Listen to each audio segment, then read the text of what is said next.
자, 지금부터 거꾸로 역사 수업 7번째 수업을 시작하도록 하겠습니다.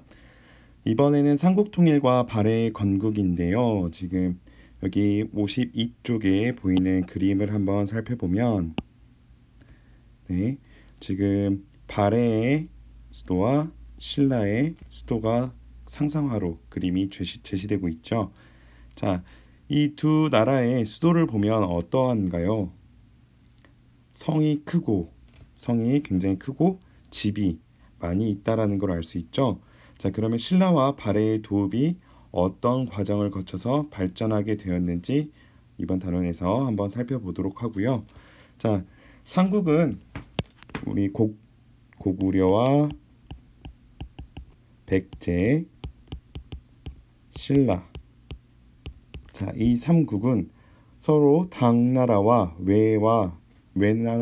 왜라고 하면 일본을 말하죠. 자, 어떤 관계였는지 한번 알아볼까요? 먼저 고구려와 백제는 일본, 즉 왜와 협력 관계를 이루었고, 신라는 당나라와 협력 관계를 이루었어요. 자, 그래서 이 고구려 백제 그리고 신라와 당나라가 서로 티격태격 싸우는 그런 시기였습니다. 자, 교과서를 한번 보죠. 자, 삼국은 한강 유역을 차지하기 위하여 다투었듯이 더 넓은 땅, 더 많은 사람, 더 편리한 교육로를 차지하기 위하여 여러 차례 전쟁을 하였다.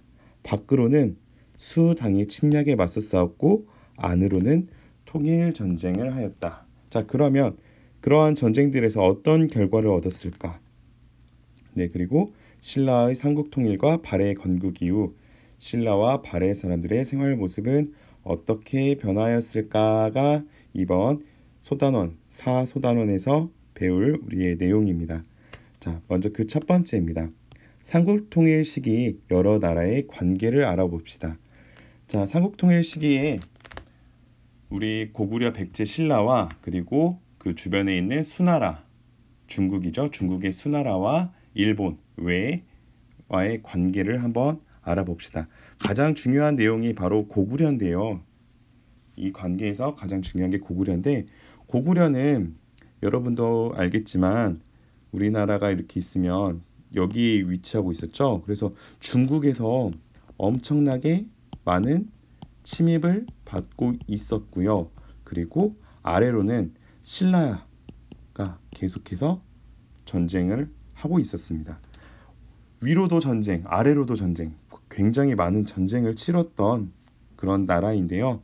자, 먼저 수나라와의 전투를 한번 보도록 하죠. 고구려는 한반도 북부와 만주의 넓은 영토를 차지하며 중국과 맞섰습니다. 그 당시 중국을 통일한 수나라는 고구려를 침략을 하게 됐어요. 자, 이에 을지문덕, 우리 을지문덕 장군 많이 들어봤죠? 을지문덕 중요한 인물입니다. 을지문덕 장군이 이끈 고구려군은 살수에서 수군대를 물리쳤습니다. 자, 이걸 바로 살수대첩이라고 하죠. 자, 그럼 어떻게 무찔렀느냐? 먼저 수나라에서 엄청나게 많은 대군을 이끌고 옵니다. 113만 대군이 쳐들어왔대요. 자, 고구려에는 그만한 군사가 없었어요. 그 당시에. 그래서 우리는 30만 군으로 이 수나라와 맞서 싸우는데 점차 수나라에게 밀리고 있었어요. 우리 고구려군의 기세가 많이 밀리고 있었을 때 을지문덕 장군이 지혜를 발휘합니다. 자, 어떤 지혜였느냐? 먼저 거짓 항복을 해요. 수나라에게. 우리가 졌습니다라고 거짓 항복을 하고, 그리고 수나라 군대를 쑥 한번 돌아봐요. 돌아봤을 때 수나라 군대가 쉬지 않고 우리를 공격하느라 지쳐 있고 먹을 것도 거의 떨어졌구나 라는 점을 이용하여 우리 을지문덕 장군이 거짓 항복을 해서 수나라의 군대를 유인합니다. 평양성 근처까지 왔다가 이제 되돌아가는 수 군대를 청천강에서 공격하여 크게 승리한 거예요. 물을 이렇게 뚝을 쌓아서 막아 놓았다가 수나라 군대가 다 근처까지 왔을 때 뚝을 탁 열어가지고 이렇게 물바다로 만들어 버렸어. 물에서 허우적거리는 이 수나라의 군사들을 쉽게 제압할 수 있었던 거죠. 자, 이렇게 수나라의 공격을 수나라가 113만 대군, 엄청나게 진짜 막 있는 군사 없는 군사 다 끌어 모아가지고 쳐들어왔는데 너무나도 허무하게 이렇게 패해버리자 수나라는 어떻게 되었을까요? 자, 다음 페이지 넘어갈게요. 자, 수나라는 너무나도 많은 군사를 그렇게 허비를 해버렸고, 그리고 지나친 토목공사 안에서 이제 성도 새로 쌓고 그렇게 남에게 보여주기 위한 그런 모습들을 하려고 무리하게 토목공사들을 하면서 수나라는 결국 멸망을 했어요. 자, 그를 이어서 당나라가 건국이 됩니다. 근데 문제는 이 당나라의 당태종이라고 불리는 왕이 있어요. 당나라의 태종. 당나라. 이 왕은 우리나라로 치면 세종대왕 정도의 대왕급의 그런 후세에 엄청나게 좋은 평가를 받고 있는 그런 왕이에요. 이 당태종은 엄청나게 많은 업적을 이룹니다. 중국의 영토를 사방팔방 넓히는 데 성공했고요. 그리고 많이 문화적으로도 많은 발전을 이루었어요. 당나라가 이 태종의 시기에. 그러다가 마지막으로 당나라가 눈을 돌린 곳이 바로 고구려입니다. 자, 그래서 당나라가 이제 고구려를 다른 주변 국가들 다 점령한 뒤에 이제 우리 요동 땅, 고구려의 땅을 우리가 뺏읍시다 해가지고 고구려로 쳐들어왔어요. 그런데 우리 또 고구려가 이렇게 호락호락하지가 않죠. 고구려에서 쳐들어오다가 나중에 안시성에 부딪히게 됩니다. 처음에 당나라가 쳐들어왔을 때 첫 번째 있었던 성도 함락이 되고, 두 번째도 함락이 되고, 이러다가 세 번째로 안시성에 도착을 했는데, 그 당시에 안시성을 지키고 있던 성주와 그리고 백성들이 힘을 합쳐서 이 당나라 군대를 몰아냅니다. 자, 한번 내용 한번 볼까요? 자, 쳐들어오고 무시무시한 무기들을 가지고 성을 무너뜨리거나 넘어오려고 하였다. 하지만 우리 군대는 산성에서 적을 내려다볼 수 있어 성을 방어하기 유리했고, 당은 성을 공격하기에 어려웠다.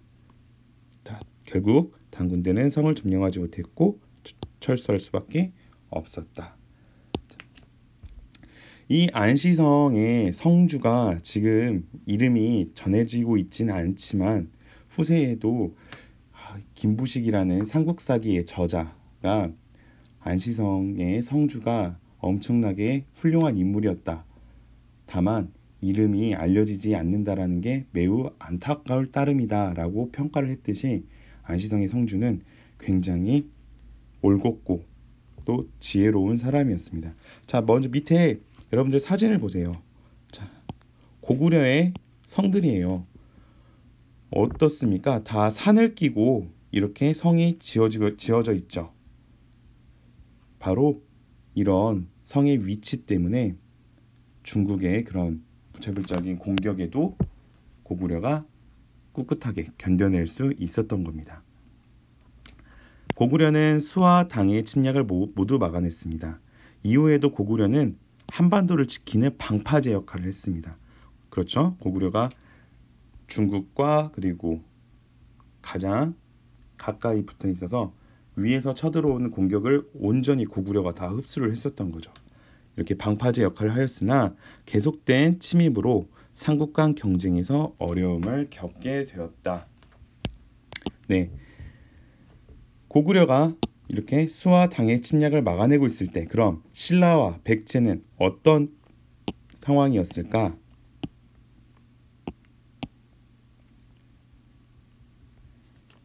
봅시다. 자, 신라는 백제의 공격을 받았습니다. 신라는 백제의 공격을 받았어요. 그래서 신라 백제의 연이은 공격으로 인해서 많은 영토를 잃고 어려움에 처해져 있었어요. 그때 신라의 왕인 선덕여왕은 불교 정책을 펼치면서 분황사를 짓고 황령사 9층 목탑을 세워 이웃나라로부터 신라를 지키겠다는 의지를 보여주었다. 네, 그 당시에는 불교를 다 모든 삼국이 불교를 다 믿고 있었고, 그리고 이런 석탑을 지으면 우리나라를 지킬 수 있을 거다라는 믿음이, 불교에 대한 믿음이 강했었습니다. 그래서 이렇게 황룡사 9층 목탑을 지었던 거죠. 그리고 신라는 위기를 벗어나보자 김춘추를 고구려에 보내 도움을 요청하였습니다. 으나 거절당하였습니다.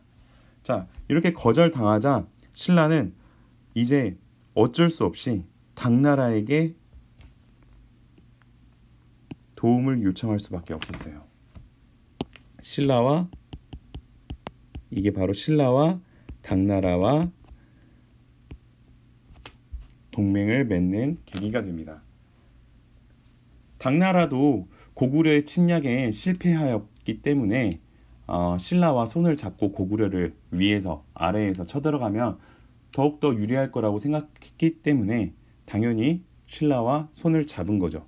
그렇게 해서 당나라와 손을 잡은 신라가 이제 삼국을 통일하기 위한 발판을 마련하게 된 것입니다.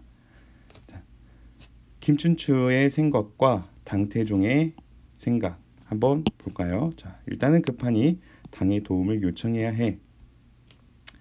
백제를 물리치는 게 우선이야. 그 뒤에 당의 태도를 지켜볼 수밖에 없어. 자, 신라가 군사를 요청했으나 신라와 동맹을 맺으며 지난번 고구려에게 당한 치욕을 갚아줄 수 있을 거야.